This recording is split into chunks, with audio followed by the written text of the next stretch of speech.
अस्सलाम वालेकुम everyone, welcome back to my channel और मन एजुकेशन। तो आज हम अपना कंटिन्यू करेंगे फाइनेंशियल अकाउंटिंग।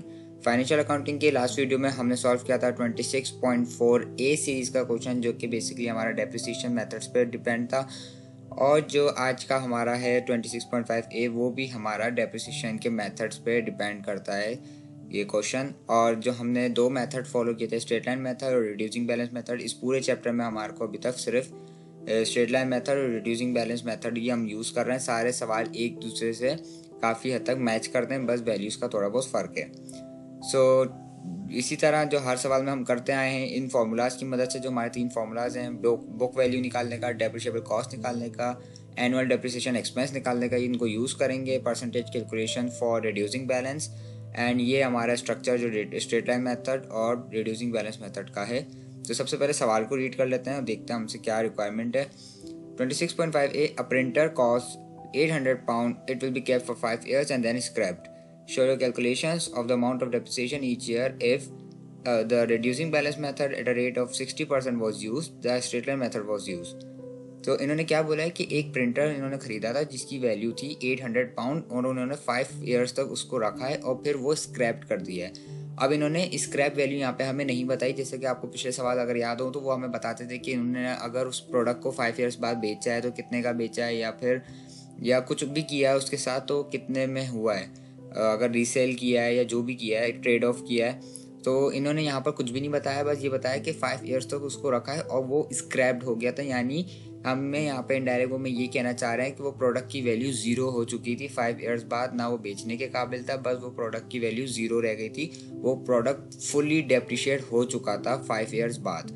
तो हमें यही डेप्रिसिएशन मेथड को यूज़ करते हुए निकालना है कि आया उसकी डेप्रिसिएशन जो पूरी जो वैल्यू एंड में रह जाती है, स्क्रैप वैल्यू, वो ज़ीरो आती है या नहीं। तो सबसे पहले अगर हम स्ट्रेट लाइन मेथड को यूज़ करें तो स्ट्रेट लाइन मेथड में सबसे पहले आपको चाहिए होता है कॉस्ट ऑफ इक्विपमेंट। तो कॉस्ट ऑफ इक्विपमेंट, हमारे पास इक्विपमेंट यहाँ पर इस बार प्रिंटर है और उसकी वैल्यू है 800 पाउंड, तो मैं यहाँ पे 800 लिख देता हूँ। और स्क्रैप वैल्यू, तो एक्सपेक्टेड स्क्रैप वैल्यू जैसे कि मैंने बताया कि इन्होंने लिखा है देन स्क्रैप्ड, यानी इसका मतलब है वो पूरा ज़ीरो पे स्क्रैप्ड हो चुका है, उसकी वैल्यू कोई नहीं बची थी 5 years बाद।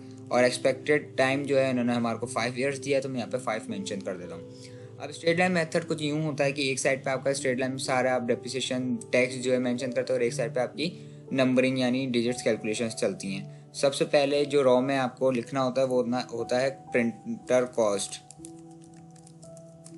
अगर आप चाहें तो इक्विपमेंट मेंशन कर दें, वरना अगर हमने जैसे हर वीडियो में सिर्फ कॉस्ट लिखा था तो आप वो भी लिख सकते हैं। और यहाँ पे कॉस्ट है हमारे पास 800 पाउंड, ठीक है। तो और इसी के साथ जो है अगली हमारे पास जो अब आएगी वो आएगी डेप्रिसिएशन ऑफ ईयर 1।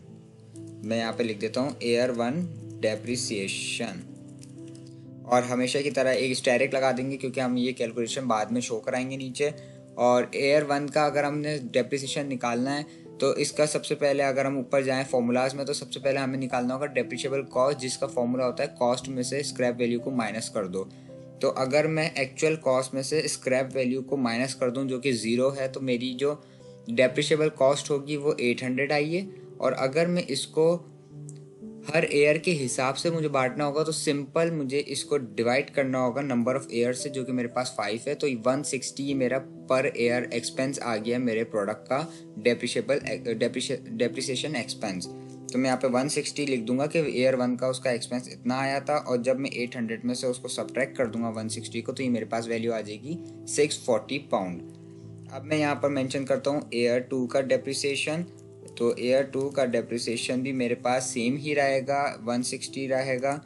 और इसको भी जब मैं 160 से सब्ट्रैक्ट 640 से सब्ट्रैक्ट करूँगा 160 को, तो मेरे पास हो जाएगा 480। और ये स्टेरिक जो मैंने ऊपर लगाया, मैं आपको इसका बता देता हूँ कि ये स्टेरिक बेसिकली आप शो कराते हैं कि इसकी जो आप जो एक्सप्लेनेशन है वो आप बाद में नीचे देने वाले हो, तो वो स्टेरिक करके ही आप बताओगे कि मैंने यहाँ पे एक्चुअली किया क्या था, ये 160 आया कहाँ से। 160 आया था एक्चुअल कॉस्ट में से मैंने सब्ट्रैक्ट किया था स्क्रैप वैल्यू जो कि ज़ीरो थी, तो जो कि मेरा आंसर 800 ही आया था। और फिर मैंने उसको डिवाइड कर दिया था नंबर ऑफ ईयर्स से, यूज़फुल लाइफ से, तो वो मेरे पास 5 थी, जो कि मेरे पास 160 टोटल अमाउंट आ गई थी। तो यही अमाउंट हमने ऊपर यूज़ किए, ये स्टेरिक इस बात को शो कर रहा है। अब हमारे को एयर 3 की डेप्रिसिएशन दिखानी है, तो एयर 3 की डेप्रिसिएशन भी 160 होगी और जब इसकी 160 होगी तो मैं अगर इसमें 480 से सब्ट्रैक्ट कर दूँ 160 को, तो ये सिंपली मेरे पास 320 पाउंड आ गया है। और एयर फोर डेप्रिसिएशन ये भी मेरे पास होगी 160। और जब मैंने इसको सब्ट्रैक्ट करना है 160 को, तो ये सिंपली आ जाएगा 160 ही आंसर, क्योंकि 320 160 का डबल होता है, तो डायरेक्ट सब्ट्रैक्ट करेंगे तो आपके पास 160 ही आंसर आएगा। और लास्ट एयर 5 डेप्रिसिएशन, क्योंकि उन्होंने हमारे को एक्सपेक्टेड लाइफ 5 ईयर्स बताई थी, तो हमने 5 ईयर्स का ही डेप्रिसिएशन जो है पूरा चार्ट बनाया है। और आखिरी में मैंने 160 को 160 से ही सब्ट्रैक्ट कर देना है, तो मेरे पास वैल्यू आ जाएगी 0। और ये हमारा प्रूव हो चुका है कि उस प्रोडक्ट की वैल्यू आखिरी में 0 बची थी, जो कि हमारी स्क्रैप वैल्यू थी, और वो 5 ईयर्स में पूरा डेप्रिशिएट हो चुका था प्रिंटर, और उसकी हर पर ईयर के हिसाब से 160 एक्सपेंस आया था। ये था हमारा स्ट्रेट लाइन मेथड। अब इसी सेम सवाल को हम जो है रिड्यूसिंग बैलेंस के थ्रू करते हैं, जिसमें सबसे पहले हमारे को चाहिए होता है कॉस्ट ऑफ इक्विपमेंट, जो कि हमारी थी 800 pound. Cost of equipment 800 pound थी। एक्सपेक्टेड स्क्रैप वैल्यू जो हमारी 0 थी। लाइफ हमारा 5 ईयर्स बताया था। और रेट जो है सवाल में हमारे को मेंशन किया होगा, तो हम उसके लिए ऊपर चले जाते हैं, the reducing balance method at a rate of 60%। तो इन्होंने इस बार जो है 60% दिया हुआ है हमें, तो मैं यहाँ पे 60 मेंशन कर देता हूँ कि 60% पे हमें हर ईयर का डेप्रिशिएट करना है हमारे प्रोडक्ट को, और उसका एक्सपेंस निकालना है। तो सबसे पहले स्ट्रेट लाइन की तरह यहाँ पे प्रिंटर कॉस्ट लिख देंगे हम। जो एक्चुअल कॉस्ट होती है आपकी प्रोडक्ट की वो 800 थी। और अब हम यहाँ पे लिखेंगे एयर 1 डेप्रिसिएशन 60% ऑफ 800। अब यहाँ पे मैंने 60% निकालना है 800 का, तो सबसे पहले मुझे 60% को डेसिमल में कन्वर्ट करना होगा, ताकि मैं आसानी से कैलकुलेशन कर सकूं, जिसका फॉर्मूला होता है मेरे पास, जितने परसेंट है उसको 100 से डिवाइड कर दो तो वो आपका डेसिमल में कन्वर्ट हो जाता है। तो ये 0.6 हो गया। तो यानी अब मैं किसी भी नंबर को 0.6 से मल्टीप्लाई करूंगा तो वो ऑटोमेटिकली उसका 60% निकल आएगा। जैसे कि अभी 800 का मुझे 60% निकालना है, तो मैंने 800 को 0.6 से मल्टीप्लाई करा दिया, तो ये मेरे पास 480 जो है 60% आ गया है 800 का। अब ये 480 जो है मेरा एयर 1 का डेप्रिसिएशन एक्सपेंस आया है मेरे प्रोडक्ट का, तो 480 जो है मैं यहाँ पे मेंशन कर दूंगा। और 480 को मैं सब्ट्रैक्ट कर दूंगा 800 में से, तो मेरे पास वैल्यू हो जाएगी 320 पाउंड। अब मैंने जो डेप्रिसिएशन निकालना है एयर 2 डेप्रिसिएशन 60% ऑफ, अब निकलेगा वो 60% ऑफ 320, क्योंकि अब हमारा डेप्रिसिएशन जो हमारे वैल्यू है हमारे प्रोडक्ट की वो इस बार एयर 1 के बाद अलग हो गई है, तो अब इसलिए 60% 320 का निकलेगा। तो 320 का अगर हम 60% निकालते हैं तो इसी के लिए हम ऊपर जाएंगे वापसी, 320 को मल्टीप्लाई कर देंगे 0.6 से, तो ये 60% आ गया 192। तो एयर 2 का एक्सपेंस हमारे पास आ गया है 192।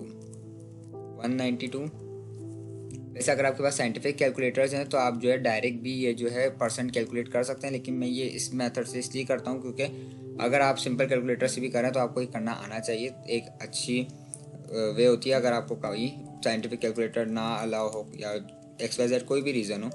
सो एयर 3 डेप्रिसिएशन 60% ऑफ, अब हम निकालेंगे 512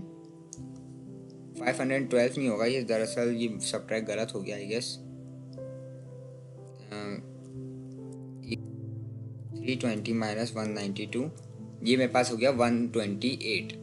तो 128 हम यहाँ पे अब 128 का 60% निकालेंगे, तो उसके लिए ऊपर चलते हैं वापसी। 128 का 60% तो मल्टीप्लाई करा देंगे, ये हमारे पास आ गया 76.8।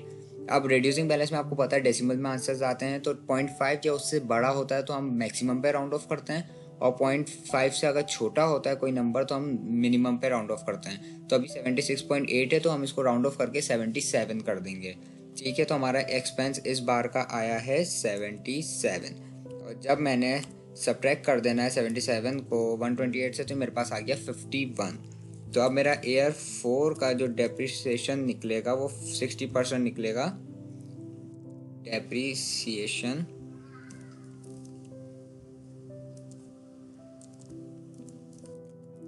60% ऑफ, अब ये निकलेगा 51 का। तो 51 का अगर हम डेप्रिसिएशन निकालते हैं 60% एक्सपेंस। तो मैंने सबसे पहले मल्टीप्लाई करा देना है 77 को, बल्कि सॉरी 51 था आई गेस, 51 को मल्टीप्लाई करा देना 0.6 से, तो मेरे पास आ गया 30.6। तो ये भी मैक्सिमम पे राउंड ऑफ होके 31 हो जाएगा। तो इस बार मेरा जो है एक्सपेंस आया है 31, और जब मैं इसको 51 से सब्ट्रैक्ट कराऊंगा तो ये मेरे पास 20 रह जाएगा, और मेरा एयर 5 का जो है एयर 5 डेप्रिसिएशन